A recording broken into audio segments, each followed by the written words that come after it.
Croeso, Difda, Bernachtin, Gia Hwitch, Fulcher, Daymat.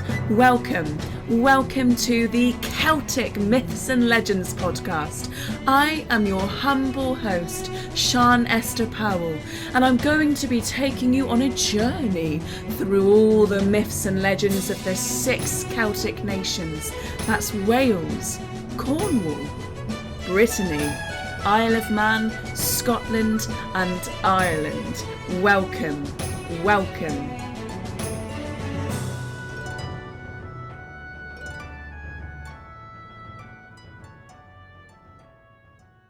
Hello everyone, I cannot figure out what's going on with the audio, so you will have to excuse me. I have already failed my loose goals that I made for myself for 2024, which was that I wanted to do 2 episodes a month, 1 every 2 weeks.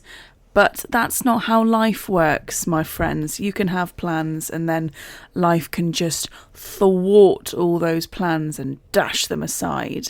So yes, unfortunately, my body was not willing to comply with those plans, but whatever. I'm here.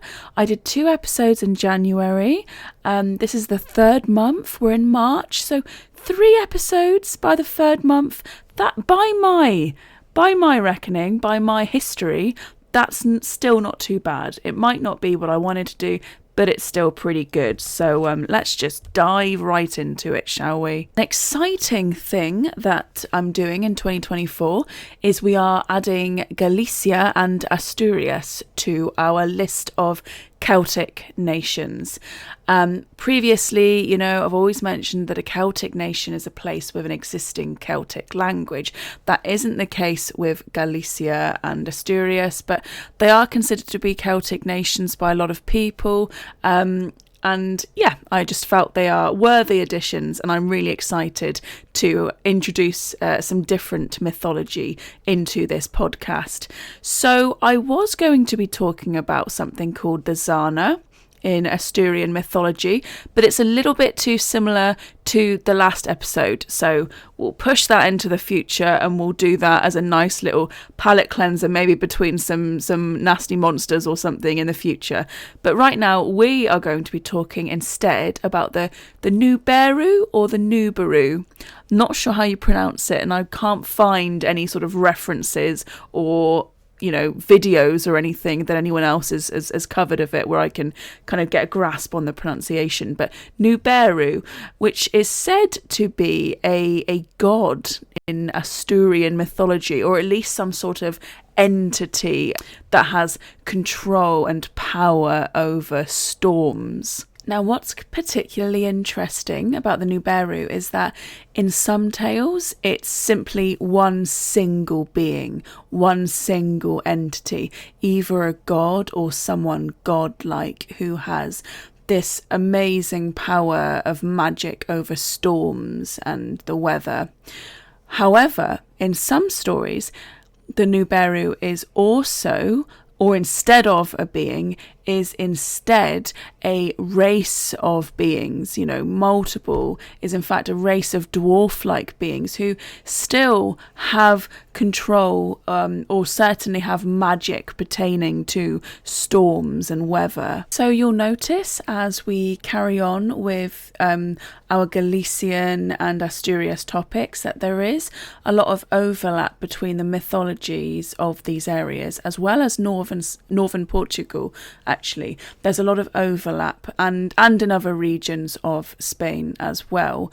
But the Asturian mythology surrounding the Nuberu is that it was one single entity and figure, whereas the Galician idea of Nuberus, plural, is that they are small, kind of hairy men, winged, small hairy men. So yeah, well, I'll go into that a little bit further, but let's focus on Asturias for now. In the Asturian mythology, the Nuberu is one single being.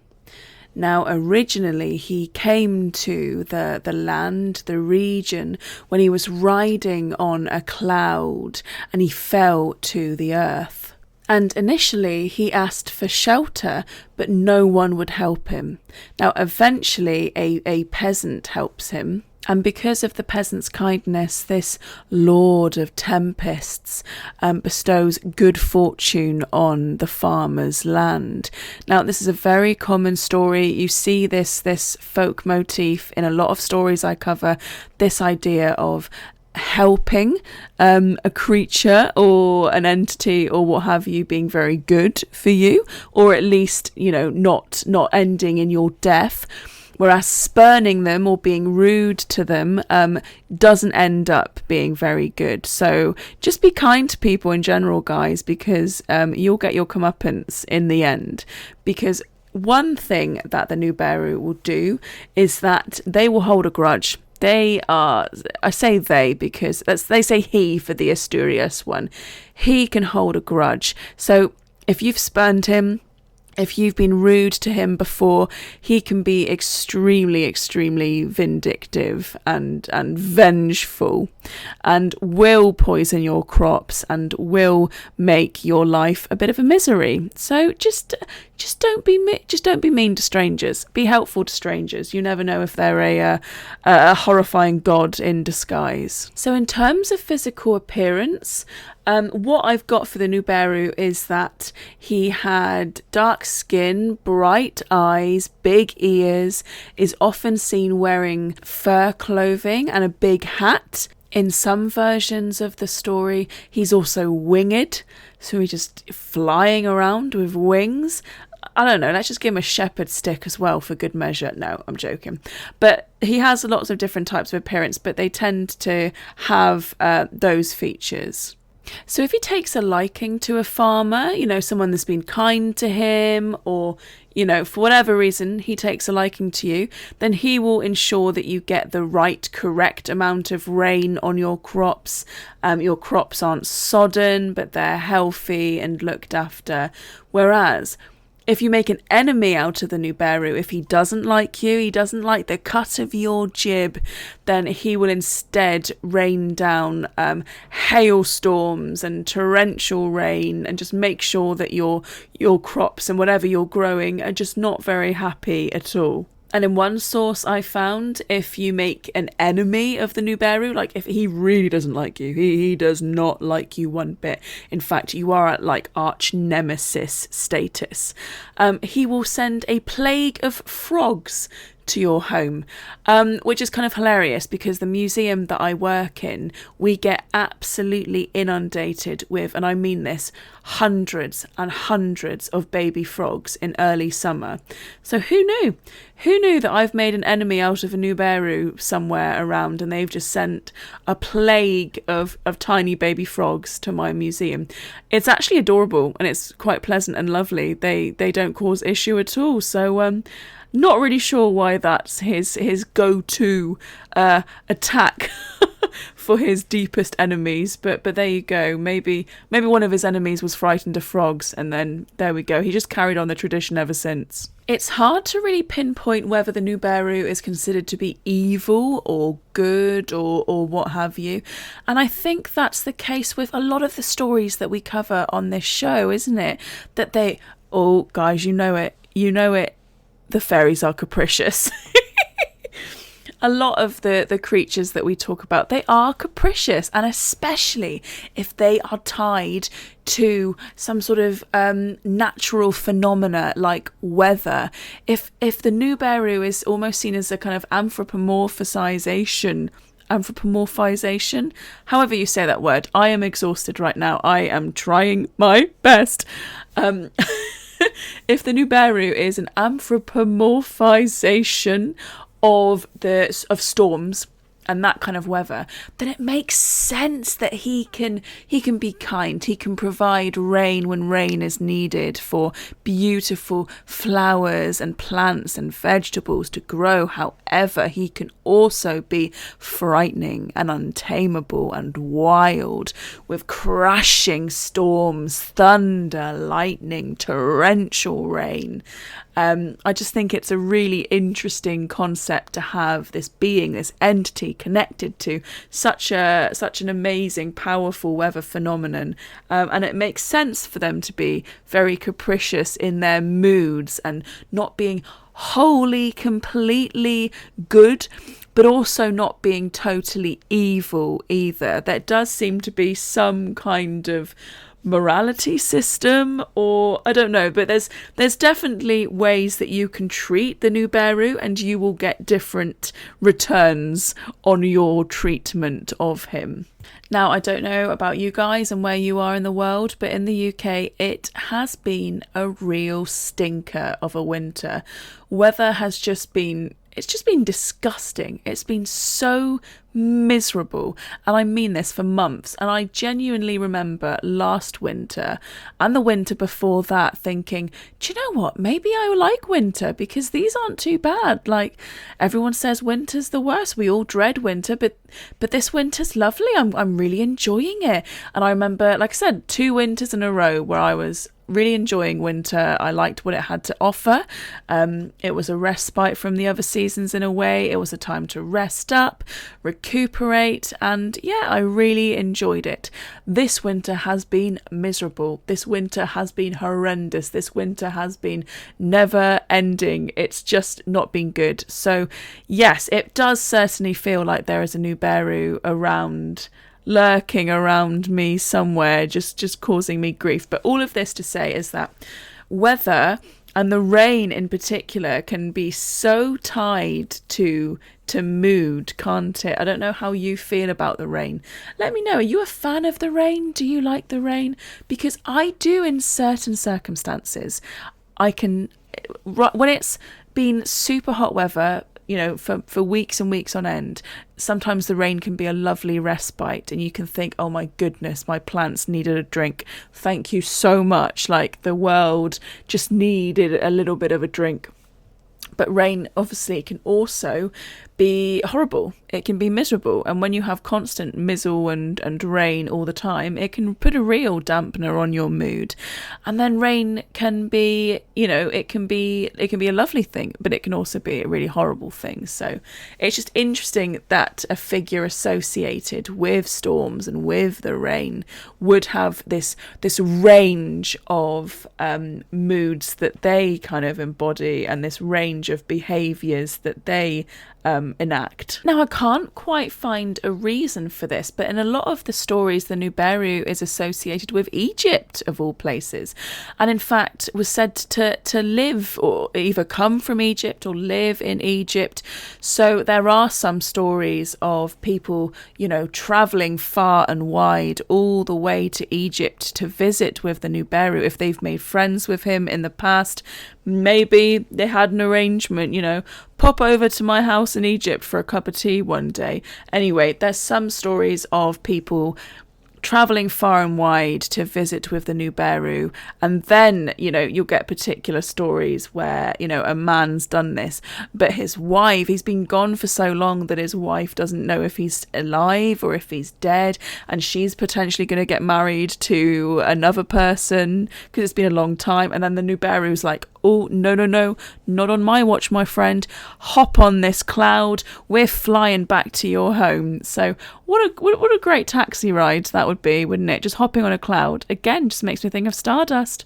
I've been bringing up Stardust a lot on this podcast recently, but it's a lovely story. It's a great story. If you haven't watched the film, you should definitely watch it. And if you haven't read the book, you should definitely read it. Neil Gaiman, Stardust. But they have storm catching pirates in Stardust, which is just, yeah, it's just great fun. But there's some stories of the Nuberu, like I said, of being a race of beings rather than one particular entity.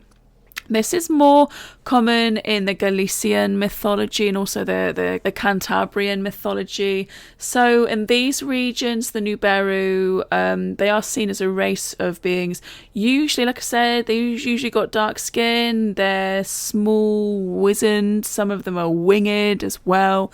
And again, they're very mischievous.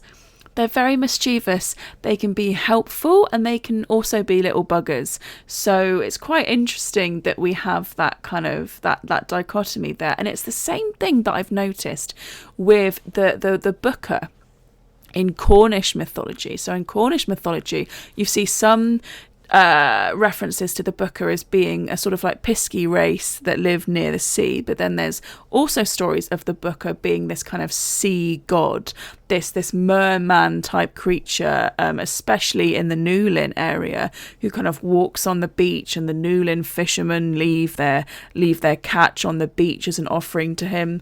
So it's really interesting to see that play out somewhere else as well, and I'm sure that happens in lots of cultures and lots of myths and legends, that in some stories it's one being, it's one entity, and in other stories they're in fact a race of beings, you know. One fun tidbit as well is that apparently in Asturian custom, it was kind of known to ring the bells to exorcise the Nuberu. So obviously in some way the Nuberu was seen as something that you would want to exorcise. It was seen as something that you wouldn't want near you or around you. But in other stories, the Nuberu does offer, you know, it does offer boons to people. So, you know, pretty interesting. And it would be great to understand the attitude that people had towards the Nuberu. Were they scared of it? Did they want its favour? Did they want nothing to do with it? Sort of seems like it leans more towards the latter. Because it seems that the Nuberu can delight in violence, can delight in bringing down forks of lightning as a weapon to people who have displeased him. And also just for funsies, just for calling down hailstorms and great vast gales, just for fun, just for funsies. So it seems that in order to frighten away the Nuberu, or at least to kind of hope for better times, in the darkness, you know, you'd light up candles and ring a bell to just try and get the chap to leave you alone. Other physical descriptions of the Nuberu would say that he rides on a cloud, but also on a chariot pulled by wolves. That he wears goat leathers, you know, he's either in furs or he's in leathers, usually wearing a big hat. And in some stories, he even has a missing eye and wears an eye patch. So it seems that from region to region, the physical description of the Nuberu would change quite vastly. And that makes sense to me, because stories do change and evolve, and there are like just numerous versions of stories. You know, whoever the storyteller is, they're going to have their own spin on a story. They're going to have the version of the story that they like most, or they're going to add something, they're going to take something away. So, you know, you can have hundreds and hundreds of the same story existing at the same time, parallel to one another, and they're all valid, and they're all, you know, they're all real versions of the story. It just depends on who's telling the story. As for the origins of the Nuberu and who he actually is, it is hard to pinpoint, it's hard to tell, there can never be any definitive answers, but one theory that has been bandied around by folklorists is that the Nuberu could be almost like a remnant of the old god Tyrannus, who is thought to be a proto-Celtic thunder god. Unlike some gods in a similar vein, Canunos, there actually is a lot of kind of written evidence and visual evidence for Tyrannus, and the name is used quite often in relation to thunder, and in fact the name Taran today derives from Tyrannus, the god of thunder. And whether or not the Nuberu derives particularly from this story, or whether the same types of stories were just being told in different regions, you know, we obviously as human beings have a need to ascribe entities to big kind of weather patterns and big phenomenon, and it's someone to blame, isn't it, when you have a terrible winter like this winter. It's easier to say, oh, there's a Nuberu lurking around who doesn't like me very much, because what's the alternative? That it's just miserable weather for the sake of it. It's so much easier to have someone to blame, and it almost kind of helps you through bad times if you think that you can do something about them. If it's bad weather, what can I do? What can I do about it? But if I believe that it's an entity out there that's causing these troubles, well, then I can light a candle in the dark. I can ring a bell to try and chase him away. And I think a lot of these customs and a lot of these behaviours associated with myths and legends, they kind of do give you a bit of agency in a way. They kind of gave people a bit of hope that they could navigate their way through certain situations. And I think right now we all need a little bit of hope, don't we, my friends? So that was a pretty short and sweet episode today. I'm really sorry that it wasn't a bit more in depth, and I'm really hoping that I can get back to normal business as soon as possible. Just get my energy levels up, figure out how to be a human being, I guess, with this interesting body of mine. But it's really exciting to delve into these myths and legends that I can just completely was not familiar with whatsoever. And I do hope that you enjoyed it, and you're enjoying learning about a couple new regions as well. I would really love to get another episode out this month. I'm really hoping to. That's what I'm hoping to do by the end of the month, to have another one. But I'm not going to make any promises. I'm just working with what I've got, but I'm still very much invested in this podcast. It's still my big passion, my big love, and yeah, I still am very focused on it, and I'm so appreciative to you all out there listening to it and enjoying it. And you know, whenever you send me a message on Instagram or Facebook or Twitter or whatever, or email or via my website, it's so appreciated. It makes me so happy. Even if I don't get back to people, you know, straight away, I do eventually read everyone's messages, and it does mean a lot to me. And thank you ever so much for listening.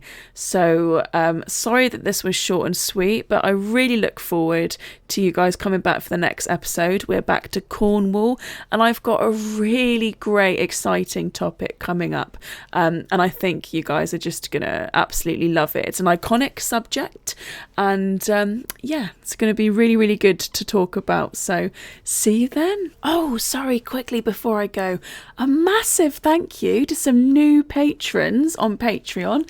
I've been laying a little bit low, as you know, so yeah, I was really shocked that there's been a few new people on there. Thank you so much to Mo, Lotta, Dorian and Shades Unite. Yeah, it's really appreciated. It's really, I appreciate you. Thank you so much to all of you. And yeah, I look forward to seeing you next time. I am your host, Sian Esther Powell, and that has been another episode of the Celtic Myths and Legends podcast. If you would like to find it elsewhere on the interwebs, you can also find me on Twitter at Celtic Myths Pod, on Facebook under Celtic Myths and Legends Podcast, on Patreon at Celtic Myths Pod, as well as Instagram at Celtic_Sian, and also CelticSian.co.uk. Thank you, Muraz, Diolch, Tachpalet, Guramahagat, Tragare, Guramayed.